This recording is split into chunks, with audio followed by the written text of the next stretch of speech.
There's a quiet moment at the beginning of every meaningful story, and this one starts there, far from applause, far from certainty. Ryo doesn't arrive with confidence or recognition. He arrives with a folder of sketches, slightly worn at the edges, and a belief he hasn't fully tested yet. When he registers for the City Comic Association, it isn't because he expects success. It's because he knows he needs guidance, perspective, and a place where effort still matters. The association itself is not glamorous.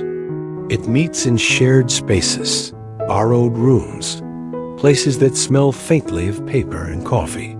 But to Ryo, it feels important. This is where experience gathers. This is where people who have spent years refining their craft speak openly about mistakes, discipline, and the long road between passion and professionalism.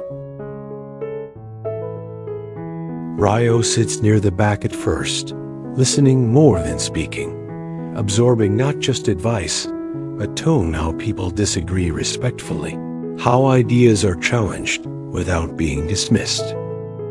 That's when he notices Yumi. She isn't loud. She doesn't dominate the room. As the newly appointed president of the association, she carries herself with calm structure, guiding conversations rather than controlling them. When discussions drift, she brings them back. When opinions clash, she reframes them into questions. Her focus is clear: to build an environment where creativity grows through trust and shared responsibility, not competition. Ryo watches her closely, not out of admiration at first, but curiosity. She speaks with clarity, but more importantly, she listens. When veteran artists talk about deadlines, setbacks, and changing audiences, Yumi doesn't interrupt. She lets the room breathe, and when she does speak, it's grounded in experience, not abstract theory, but practical lessons earned over time. For Ryo, this is unfamiliar territory. He's used to working alone, learning through trial and error, questioning whether his progress is real or imagined. In this room, he begins to understand that growth can be communal. That showing up consistently is its own form of credibility. He starts asking questions not to stand out, but to understand. He asks about pacing and storytelling, about balancing personal style with audience expectations, about staying motivated when improvement feels slow. The questions aren't polished, but they're sincere. And sincerity, in this room, carries weight. Yumi notices, not immediately and not dramatically. She notices the way Ryo takes notes when others speak, the way he stays after meetings, quietly helping stack chairs or organize materials, the way he thanks people for their insights without trying to impress them in return. These are small things, but they add up. That day, after a long discussion about creative burnout, Yumi approaches him. The conversation is brief and unassuming. She asks what he's working on. He shows her a few sketches, hesitant but open. She doesn't praise them excessively. Instead, she points out what's working and asks why he made certain choices. It's the kind of feedback that doesn't inflate confidence, but steadies it. From that moment on, something shifts not in status, but in direction. Ryo doesn't become suddenly talented. He becomes more intentional. He begins to see his work not as isolated pieces, but as part of a longer process. Yumi shares stories from her own career, not highlights, but turning points where patience mattered more than talent, and where relationships shaped opportunities in unexpected ways. The association becomes more than a place to attend. It becomes a place to contribute.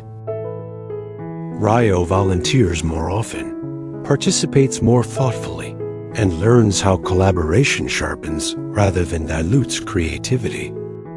He begins to understand that progress isn't measured by speed, but by consistency and openness to learning. What's unfolding here isn't a shortcut or a transformation. It's a foundation, a reminder that meaningful growth often begins quietly, when someone chooses to listen before being heard and to give before being noticed. And in that quiet beginning, Ryo takes his first real step, not toward recognition, but toward becoming someone worth recognizing.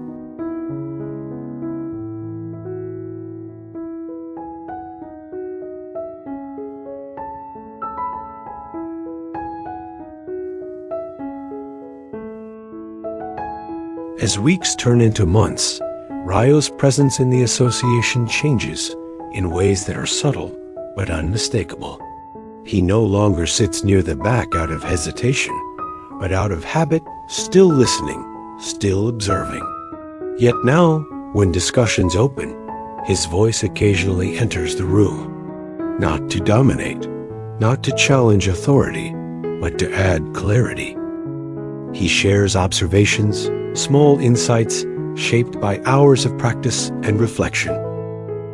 Yumi notices this shift too. She doesn't elevate him publicly or single him out. Instead, she creates space. She invites him to assist in organizing workshops, to help coordinate guest talks, to review submissions when the workload grows heavy. These responsibilities aren't glamorous, but they matter. Through them, Ryo begins to understand the unseen structure that supports creative communities, the planning, the patience, the quiet accountability that keeps things moving. Ryo is no longer just learning how to draw better stories. He's learning how to be part of something larger than himself. Outside the meetings, his work evolves too. Guided by Yumi's steady mentorship, he begins to think more deeply about storytelling, about pacing, emotional honesty, and consistency. She doesn't give him answers so much as frameworks. She asks questions that force him to clarify his intentions. These conversations are never rushed. They happen between tasks, during quiet walks after meetings, over simple meals shared without ceremony. Through all of this, the relationship between Ryo and Yumi remains grounded. There is no hierarchy imposed in their conversations, no emotional dependence. Instead, there is mutual respect. Yumi shares stories from her own life, how she balances creative ambition with family, how support systems shape long-term resilience. She invites Ryo to informal community gatherings, not as a reward, but as an extension of belonging. These moments remind him that creative careers do not exist in isolation from life. They are shaped by it. Ryo begins to understand something essential. Progress is not always visible in finished work alone. Sometimes it appears in how you handle pressure, how you support others, how you contribute without being asked. The association didn't change him overnight. It refined him gradually, through shared effort and shared responsibility. By the time Ryo realizes how much has changed, the shift has already settled into place. There is no announcement, no defining milestone that marks the moment he becomes essential to the association. Instead, it reveals itself through expectation. People look for him when decisions need to be made. They ask his opinion before moving forward. His absence is noticed, not questioned, but felt. He sees now that Yumi's leadership is not rooted in authority, but intention. She creates conditions for others to grow, knowing that shared success strengthens the whole community. And in being part of that process, Ryo has learned to see beyond his own goals. There is one particular evening, after a community event has ended. The work is done. Yumi speaks about balance, how sustaining a creative life requires more than ambition. She talks about family, about choosing presence over constant productivity, about building success that doesn't collapse under its own weight. These are not lessons from a podium, but reflections shared between two people who respect each other's journeys. The story doesn't conclude with applause or final success. It settles into something more enduring, understanding. Ryo learns that meaningful growth is rarely about being noticed quickly. It's about becoming dependable slowly. That strong relationships are not transactional, but built through shared effort and respect. And that the most valuable mentors do not pull others upward.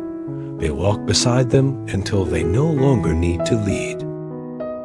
In the end, this journey offers a simple but powerful lesson. Talent may open doors, but character determines which ones stay open. Progress thrives where trust is cultivated, where learning remains active, and where contribution comes before recognition. For anyone watching, listening, or quietly wondering if their efforts matter, this story stands as reassurance. Consistency shapes outcomes. Integrity builds futures. And sometimes, the most important changes happen not when you aim to stand out, but when you choose to belong.